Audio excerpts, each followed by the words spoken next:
I do want women to know that there is an alternative to suppressing their bodies with hormones, that they can see their body as a good and they can live in that body holistically. Totally. Oh my gosh. It's amazing. Join co-hosts Jamie Rocci and Teresa Kenny as they educate women about the beauty of the feminine design and empower women to take charge of their health. They're going to be so amazing. You're going to be so empowered by understanding your feminine genius and your hormone genius. I don't think I could live my whole life knowing this and not sharing it with anyone. Hello and welcome back to the Hormone Genius podcast. Jamie and I are here for part 2 of menopause hormone replacement therapy. I'm pumped to be back talking about this, Jamie. I think already we've gotten really great feedback from part 1 and how people are really interested in understanding menopause and hormone therapy and all the ins and outs of it, because it's not easy to manage menopause. There is a huge shift in hormones with menopause, and needless to say, it's a big quality of life transition for many women that needs a lot of support. And so we're here for you, trying to answer all the questions. And as you might know, I'm a women's health nurse practitioner with clinical experience managing menopause for many years. And I just want to take the time to basically give you at least some sense of how this can all work for you. Now, please remember, this is not for medical information, because we know you need to talk to your individual healthcare professional about your unique needs. So we're offering basically an educational kind of experience, but knowing that you need to go to your healthcare professional to really talk about these and whether, any hormone therapy is safe for you and whatnot. But Jamie, the last time when we finished up, I got to the end and I said, I really wanted to talk about, the nature of hormone therapy and what kind of things you have to manage that can come up as maybe side effects. And one of the biggest ones is bleeding after starting menopause hormone therapy, in particular after starting usually an estradiol and progesterone regimen. We realize that if you have a hysterectomy, you don't need to bleed anymore, right? Or you're not going to bleed. So this is going to be more in relationship to those who have their uterus still and are trying to understand if they're going to take estrogen and progesterone and they start spotting, what are the next steps at that point? So Jamie, is that something you've ever had a patient or a client, I should say, kind of talk about? Or is that something that ever gets brought up with friends or whatnot? I would say most of the clients we work with are still cycling. Not to say that we wouldn't work with a woman in menopause. I've heard of women in menopause spotting, and I've always even wondered, in terms of the, as a byproduct or what have you of hormone replacement therapy. But I've always kind of wondered too, okay, interesting. Because I know that when we're cycling, there's reasons we bleed, and there could be a reason of bleeding that we aren't because we're not pregnant, So then the hormones that we're kind of preparing for a baby now are dropping off. So anytime I think about bleeding, personally, I either think, oh, it's an infection, or I think, oh, there's been a hormone drop, that there's a little blood there because the hormones are there and now they're not. The hormones are there, now they're not. So I'm just kind of deducing that perhaps that is why there's spotting, but I could be very wrong. So I'm wondering from you, Teresa, is that the function, or is that what causes some of these bleedings with HRT? Yeah, so if we think about what causes a menstrual flow, it is the rising and the falling of hormones that stimulates this kind of shedding of the cells of the lining of the womb. Now, in menopause, there is no rising and falling, right, in a menstrual cycle way, as you said. And I think the best analogy I like to use for why you can still bleed, even though there's no menses, there's no menstrual cycle anymore, is that there needs to be always, for the lining of the womb, the lining of the uterus, a delicate balance of bricks and mortar. So I like to, and I can't remember where I learned this analogy, but it's really helpful to me, that the estrogen is like the bricks being laid upon the womb of your body or upon that uterus, and the progesterone is like the mortar that keeps the bricks on there. And that makes a lot of sense. So after, a menstrual cycle, you are laying these bricks and mortar to basically prepare a womb for a pregnancy. And if the pregnancy doesn't occur, then what happens is the body drops estrogen and progesterone and all the bricks fall. And that brings the lining back to its baseline again so that it can start the next egg to be released for the process of potential pregnancy. In menopause, when we're using estrogen, we know that there is being bricks laid. And Jamie, this is why it's essential that every menopausal woman taking estrogen who has a uterus takes progesterone. Because if you just kept laying brick upon brick upon brick, well, eventually you have too many bricks and no mortar, and you're going to develop too thick of a lining of your uterus, and you're going to end up having bricks fall, which would cause bleeding. Right. So you need this balance between the estrogen and the progesterone in menopause with these hormones if you have a uterus, so we keep the lining thin and behaving in the sense of not bleeding. You know, this is just to give you a frame of reference, Jamie, when you're about to have an implantation occur with pregnancy, your womb, the lining of your womb is about 1.4 to almost up to 2 centimeters in thickness. 1.8 is probably about average. After menopause, the lining should be less than 4 millimeters. 4 millimeters or less. Wow. So it is a very big shift in terms of like what that lining kind of looks like. Now with hormone therapy, we know we're kind of build up that lining a little bit, but we don't want it to build up back up to anywhere near it was when you were cycling. And so with estrogen, again, we've talked about the transdermal route, the estradiol patch, the bioidentical estradiol patch available at every pharmacy, covered by insurance. That's probably the most common that women will use for menopause hormone replacement. And then we pair that with micronized progesterone or the generica prometrium to create that brick and mortar balance. But what happens if you start to bleed? And that can be for a variety of reasons. Maybe for some reason, there's something physical going on in the uterus that's abnormal. The most common thing that would be a polyp in the uterus. So this is like a skin tag kind of forming in the uterus. We've talked about that, Jamie, on a previous episode. And so if you keep bleeding and you're on hormone therapy, generally what has to be done is you have to do a pelvic ultrasound to make sure that there is nothing like a polyp or some other physical abnormality of the uterine lining. Sometimes, though, you'll find nothing and everything looks normal on a pelvic ultrasound, but it's just that the balance of the bricks in the mortar or the balance of the estrogen and progesterone are not there. And therefore, it's creating some dysfunctional or shedding of those bricks out. And usually postmenopausal bleeding, when someone's on hormone therapy, is very light. It's spotting. It's not like a period.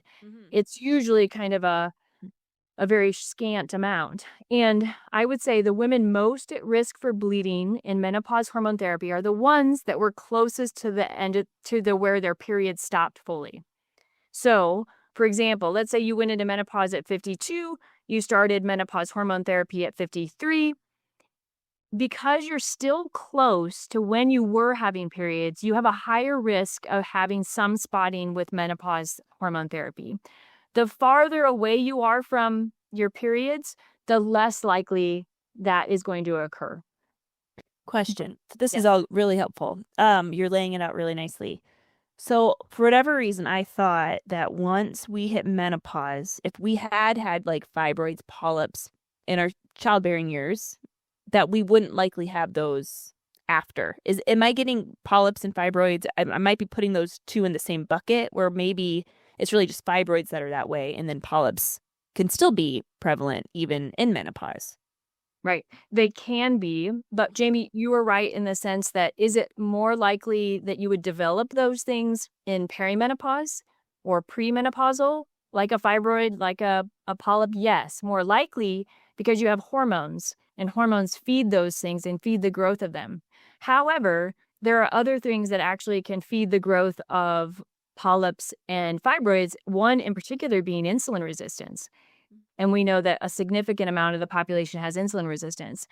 So if you have fibroids, most of the time they shrink in menopause. If you have a polyp, it's possible that it could go away in menopause, but it's possible it just stays there. And this is the important factor, Jamie. If you're on hormone therapy, you have a reason you're going to stimulate it. Yeah. Right? So you're stimulating something that was already there, and that it's going to show itself eventually, which is why all postmenopausal bleeding has to be evaluated. So course of action, again, if someone started menopause hormone therapy and they tell me they have spotting in the first 2 months, we watch that for a while. I make adjustments. I might increase their progesterone for a while and see if that gets the bleeding to stop. And many times it does. But if it goes on for a certain amount of time, all postmenopausal bleeding has to be evaluated with first a pelvic ultrasound and potentially then what we call an endometrial biopsy, which is an in-office biopsy, kind of like a pap smear, but it goes farther into the uterus. And that just makes sure that we aren't dealing with anything as serious as precancerous cells in the uterus or uterine cancer. And so you might find that you've been in that situation, that you had some bleeding and you had to go through those steps. Once those steps are fulfilled and we decide, yep, this is not cancer, this is nothing serious, then it's a matter of adjusting the hormones to get the balance just right so that the bleeding stops. I suppose that could be another pointer in that direction, is if you're making these adjustments, of these hormones, but yet there's still this bleeding. Because I know that in getting trained as a fertility care practitioner myself, we always refer for unusual bleeding, always. Anytime a woman, for any reason, has any bleeding mid-cycle, of course, when you're in menopause, you're not cycling, but if there's any unusual bleeding, we always refer out because of that. It's possible. And what's interesting, too, is if you are charting, so let's say, ladies, you're listening to this podcast and you're 35, and someday you'll be 55. And because you're used to looking and charting and being observant of your biomarkers, in this case, you're observant of blood or even spotting, you'll note it and you'll make sure you say something. Whereas sometimes something as light spotting, it seems almost the less of it there is, it seems less significant. Therefore, many women are like, yeah, it's not that big of a deal. It's just some spotting in places where maybe it shouldn't be. But if you're charting, you make note of that and bring it up. And if you're not, I would, just to kind of cross these things off the possibility list. And we hope it's not, especially as you're in menopause. It's so important. In terms of infection, how often do you see women coming in? Because, of course, now their vaginal walls are drier. Maybe intercourse is painful. Maybe there is like a higher risk of UTI and some vaginal infections and dysbiosis in the microbiome of the vagina. Like, how often do you see unusual bleeding because of an infection in women in menopause? It definitely is a possible factor, and I wouldn't call it the number one thing that causes the spotting, but definitely a factor, Jamie, because, and this is important, we talked about it, I think, in part 1 a little bit, but every woman that goes through menopause will develop genitourinary syndrome, which is basically a fancy term, GSM, to say that the vagina is going to lose, like you said, its health in terms of the tissue health, so it atrophies, and there can be a loss of the microbiome and the moisture and, a lot of good things that the vagina vulva has. And so all women should know that this is going to happen to you. Mm-hmm. And I was listening to a podcast this morning, which, by the way, a good person to listen to, a couple of people, and we're going to talk about testosterone therapy in a minute, is Dr. Kelly Casperson and then Dr. Mary Claire Haver. But Dr. Kelly Casperson, she's very, very much a urologist who believes in treating GSM and helping women with this and advocating for women, just like Dr. Rachel Rubin as well, another urologist, also kind of truly advocating for women. Like, this is never something that is okay. This is never okay to let women suffer with UTIs, painful intercourse, and letting the vagina just turn into a shriveled old woman, Yeah. But they were joking that you could tell the age of a woman by her vagina. Yeah. Like literally looking at the vulvar tissue and saying, well, I know how old you are basically by that. But I'm telling you, all women have the opportunity to never let that happen, because with good menopause hormone therapy and localized treatment, even to the vagina, like estrogen vaginal cream or an estrogen vaginal tablet, And even they have a treatment with using DHEA, which DHEA is also very, very helpful to the vaginal tissue, that no woman has to lose the quality of their tissue in this vulvar area of their body. And it prevents UTI. So back to your question, do we ever see bleeding? Yes, we do, because women get atrophied and then they have bleeding after intercourse. And then the microbiome changes where they're getting infections in the vagina. And it's much more common to actually get what we call aerobic infections. These are caused by E. coli, Enterococcus faecalis, Staph aureus. So those definitely have to be checked out too, Jamie. In relationship to spotting, there's just a lot of things to kind of look at. Yeah, and you know what, too? Tiny Health is a gut testing that we really love. We love Tiny Health. So if you're having struggles with your mood health, your mood or your immune health, yada yada, but they also do testing for the vaginal microbiome. So that would be a really interesting thing. Is if you're in menopause and you want to know kind of like what's the state of my vaginal microbiome, they do have tests for that, and you could actually check. And so it just made me think of how much of a resource and tool. And one other thing I want to say, Teresa, as you were talking, I was thinking about how, praise God that we live now. There's a lot of things that are hard about living now in the information age, because you can access information everywhere and it can get overwhelming. But for women in menopause, I can imagine, I mean, it's still happening, but it was more prevalent, 10, 20, 30, 50 plus years ago, where women had no idea how to help themselves, what was going on, anything like that. And so praise the Lord that there is information, and that there is, with information comes awareness. And like you even mentioned, there's some people that you listen to, podcasters, that have likely made it part of their mission to make sure women know. And again, if you were looking 50 years ago, there probably weren't like these pioneers. Maybe there probably were, but they weren't as well known in the area of menopause and women's health. Yeah. I mean, it's amazing. These people that we're considering like big time experts, like they'll tell you even 8 years ago, like no one was talking about this. Right. And how pivotal the last 10 years have been in moving this towards a direction of goodness for women. It's incredible. And even for myself, I mean, I always kind of considered myself someone who cared about menopause, but even my knowledge of how to treat it has grown so much in the last like 8 years. Yeah. So it is really important for us to really advocate for women in this area. This all goes back to the 2002 Women's Health Initiative. And I know we talked about it a little bit in the first episode, but that study had such an incredibly negative impact on women's health care because of the way the media took a headline and just ran with it. And this whole even vaginal estrogen thing, there was a black box warning that was just taken off in November of 2025. And you can read about this at Natural Womanhood has an article on the Women's Health Initiative. So you can check out a Natural Womanhood WHI study. But, they had this black box warning on all hormone therapy, including vaginal estrogen, that basically said you were probably going to get dementia. Oh my gosh.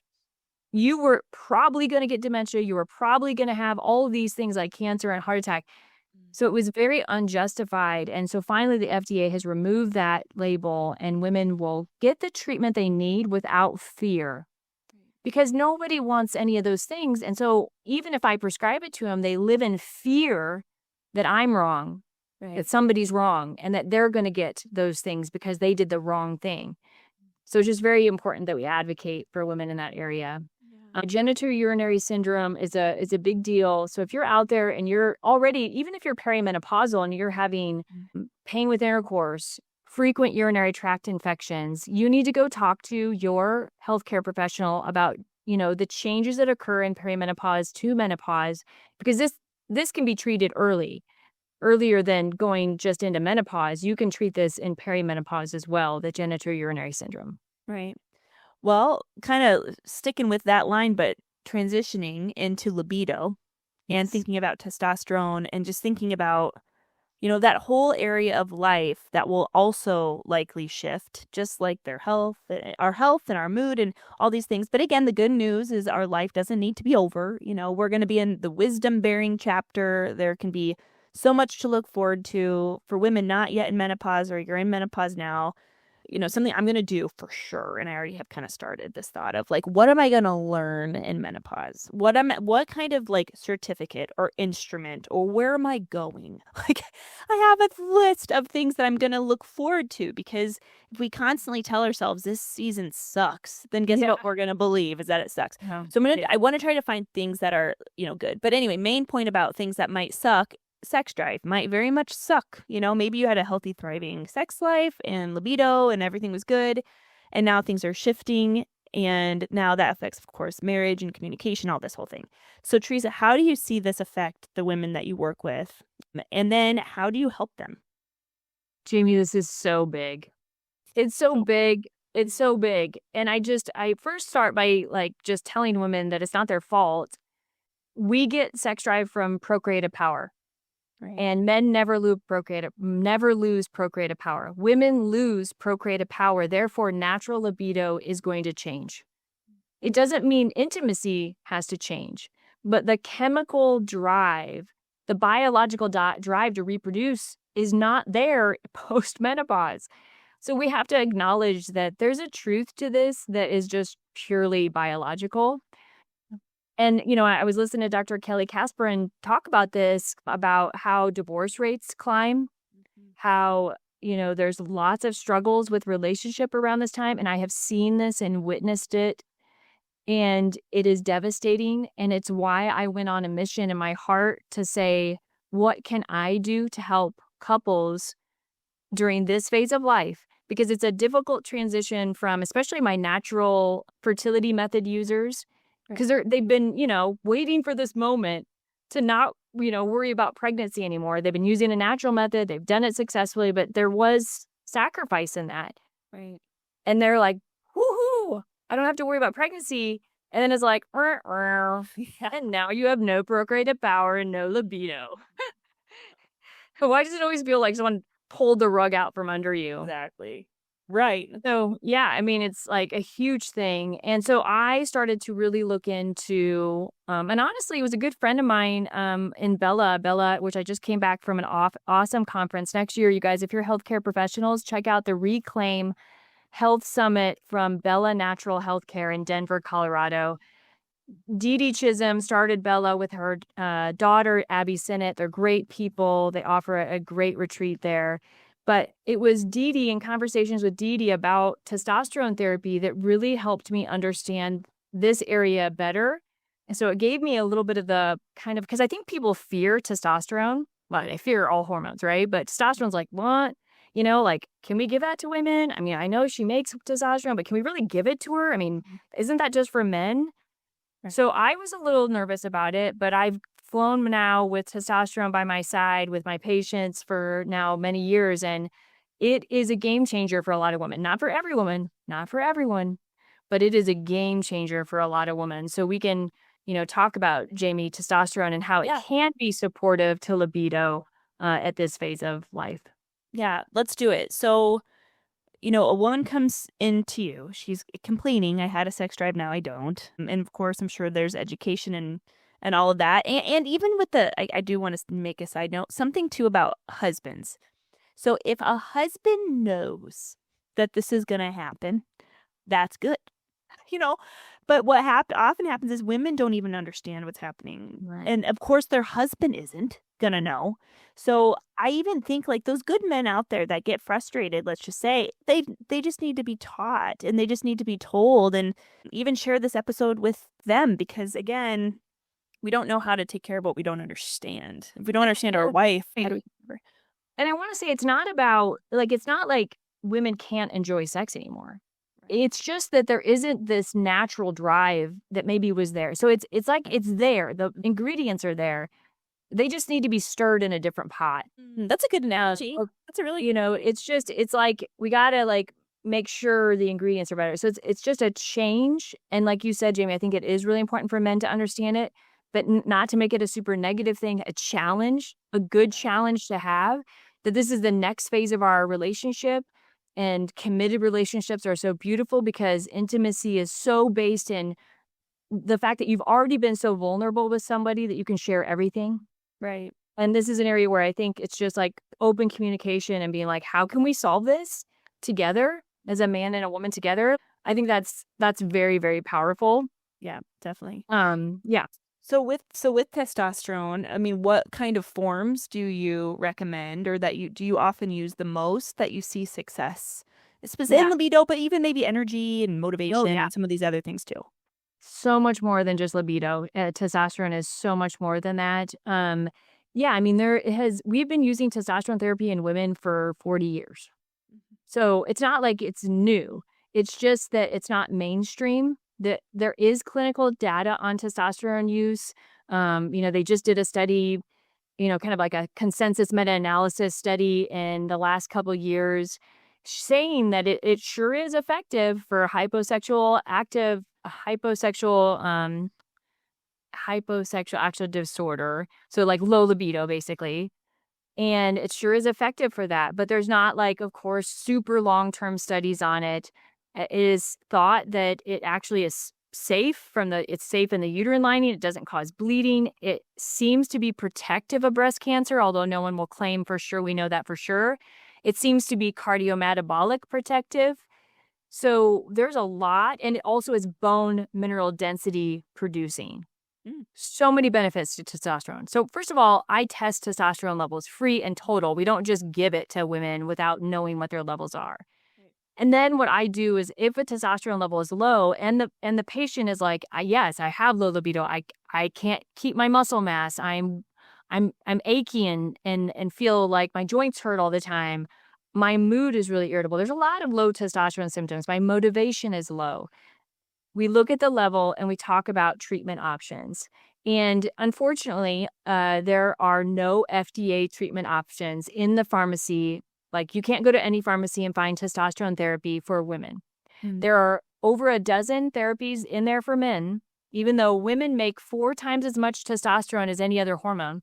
But we don't have any testosterone therapy options for women. Therefore, we have to be creative. And unfortunately, being creative then and trying to follow like FDA guidelines seems ridiculous because, you and I don't do this, but some of the like Dr. Kelly and Dr. Mary Claver use this as like androgel, which is a gel for men. They just have women use 1/10 of that as a transdermal on the skin option. My preference is to compound. So transdermal is a really great way to use testosterone therapy. But my preference is to compound it with a trusted compounding pharmacy because then I know I'm getting exact specific doses and I know exactly how much is going into a woman. And again, we're looking at like 1/10 usually of what a man would actually take. But, dosing can vary uniquely between individuals and their levels. And we follow up with levels afterwards to make sure people are, kind of maintaining safety in terms of that. But we also look at how they feel because it should make you feel better. I also use injectable testosterone with women. Again, very safe, very effective, again, at very small doses. Here's the key with testosterone. And this will go to also, there's one more form called pellet therapy, which that one gets more heavily criticized, but it also is one that we have a lot more data on in some ways. There's actually clinical data on.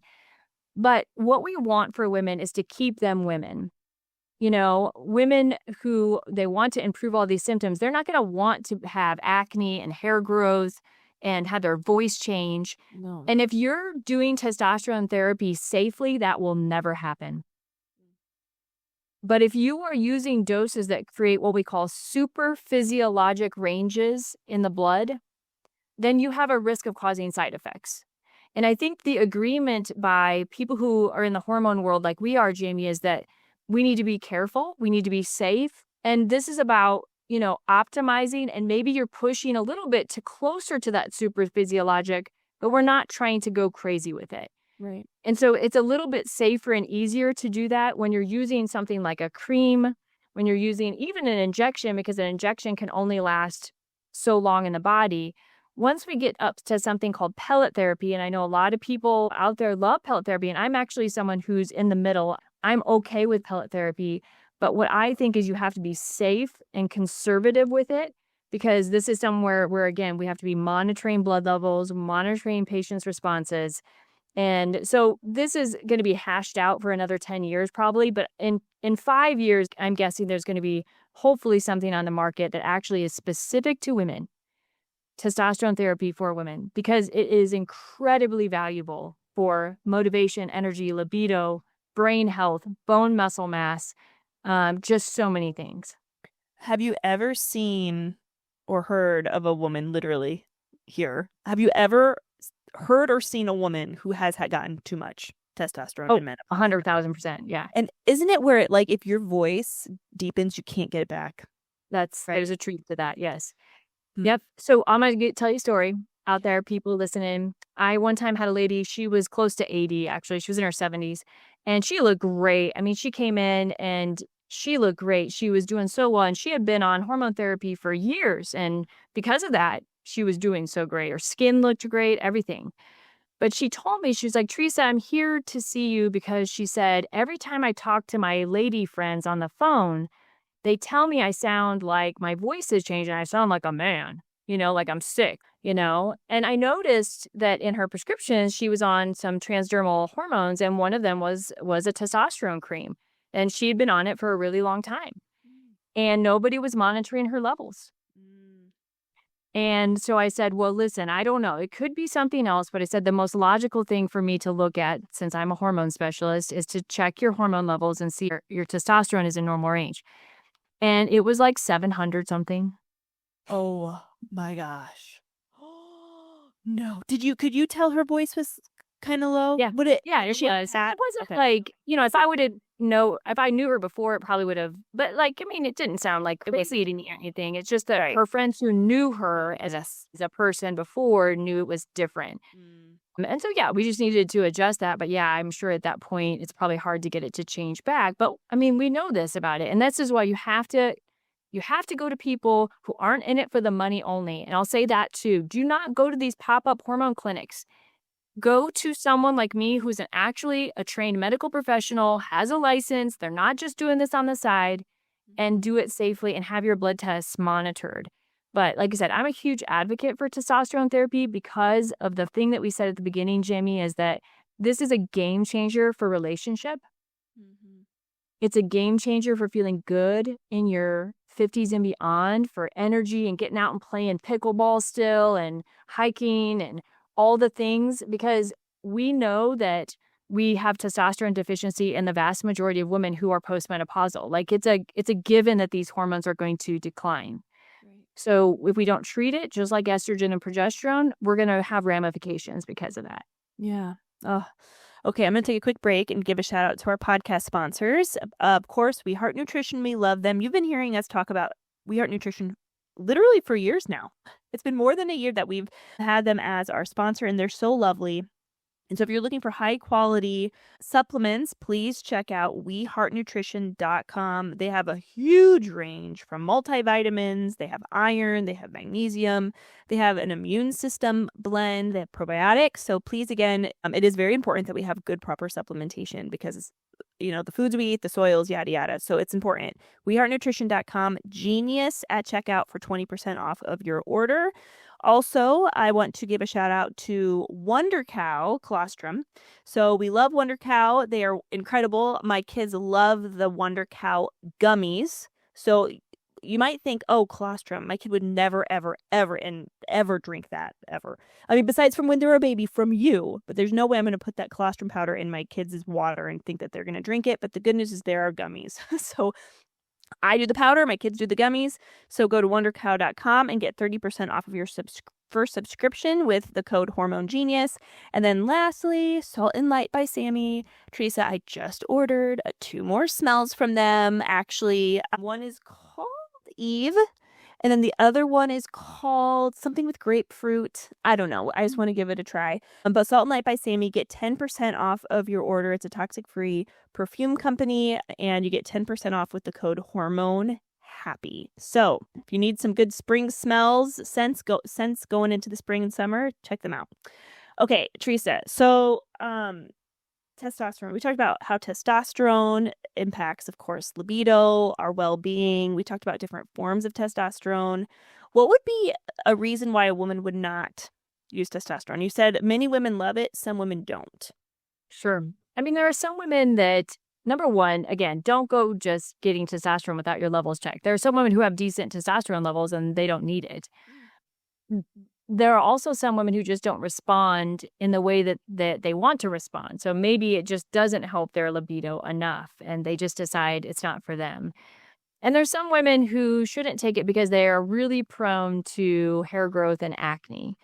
And this isn't very common postmenopause, but there are a few postmenopausal women who still get acne, even backne. And if you're prone to acne, testosterone, if you think about it, it's an androgen. It can provoke acne.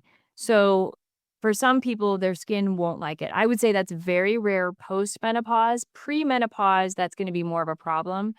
And the hair growth thing, so I always joke, well, if you know a nursing home and women, why they go around with the Bic razor in the nursing homes on women because women become more androgen dominant without their hormones and they grow whiskers like a man.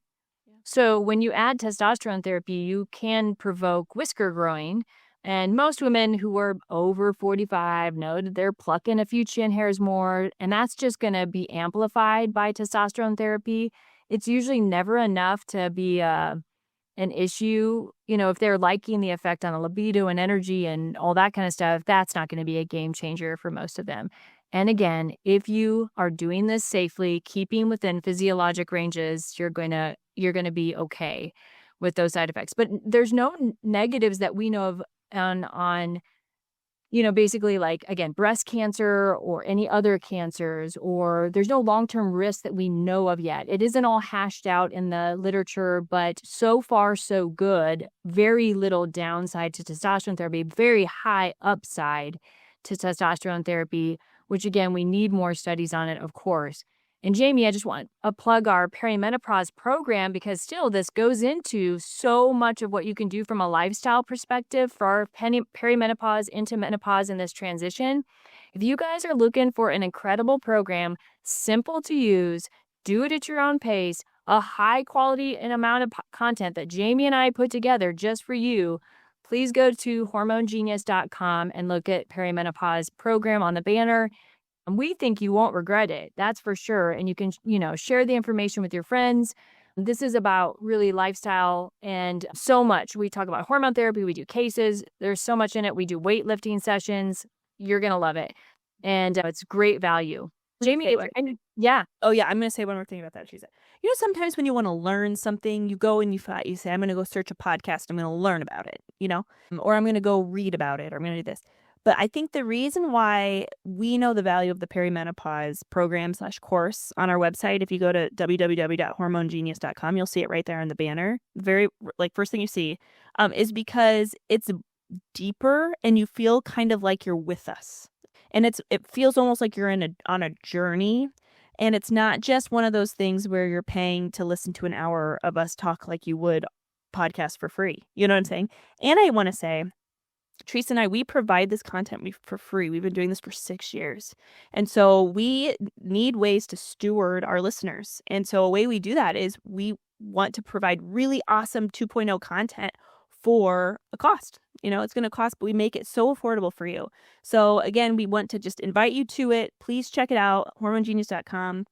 And Teresa, any other things? I'd say, maybe we do a part 3 sometime in the future because the course is so good with lifestyle and health and those sorts of things for sure in the perimenopause era. I would say, and correct me if I'm wrong, Teresa, in terms of menopause health, it's almost like we kind of just amplify what we learned in the perimenopause course. Those things become even more important. Like metabolic health becomes even more important. Muscle mass and trying to maintain muscle mass is even more important. Movement, community, that stuff becomes even more important. So that perimenopause is kind of like this transition phase from going from cycle bearing to wisdom bearing. And it's like, how do we learn as much as we can so that our longevity is more intact than it might have been otherwise if we didn't know this information? Oh, 1,000%. I mean, that's such a beautiful summary, Jamie, of it. I mean, it's truly about longevity. I mean, when I say that, it's kind of like I don't know, it's a trigger word right now, or it's a thing, but I think if we just say most of us just want to live the highest quality of life for the longest period of time, right, and not get the big and the bad diseases that take people quickly, or slowly, I mean, we just want to be here and love our families and continue to do good work, So I think it is really about that. And I hope, Jamie, we can do a 3.0 and maybe focus on, again, what hormone coaches, Fiat Institute hormone coaches offer, menopause women and perimenopause women. What are the things that make the needle move truly? And like we said, we think it's in this perimenopause program, but there's more in detailed stuff we can talk about. And I really want to talk about the nervous system and the limbic system, because this gets so dysregulated in many areas of women's life, but certainly menopause has a special place for that as well. And we just really want to work with women and make them feel better. Definitely. Awesome. Well, thank you so much, Teresa, for answering my questions in this Menopause 2.0. And thank you, listeners. And we hope you have an incredible day. Thanks for listening to the Hormone Genius podcast. Please remember to share our podcast with your friends and family, and also follow us on social media. If you were not aware, we have a YouTube channel. So if you could like and subscribe to our YouTube channel to stay in the loop with all of our latest episodes, we would appreciate that. Thank you so much for your support. We are excited to journey alongside you as you discover the beauty and the genius of your hormones.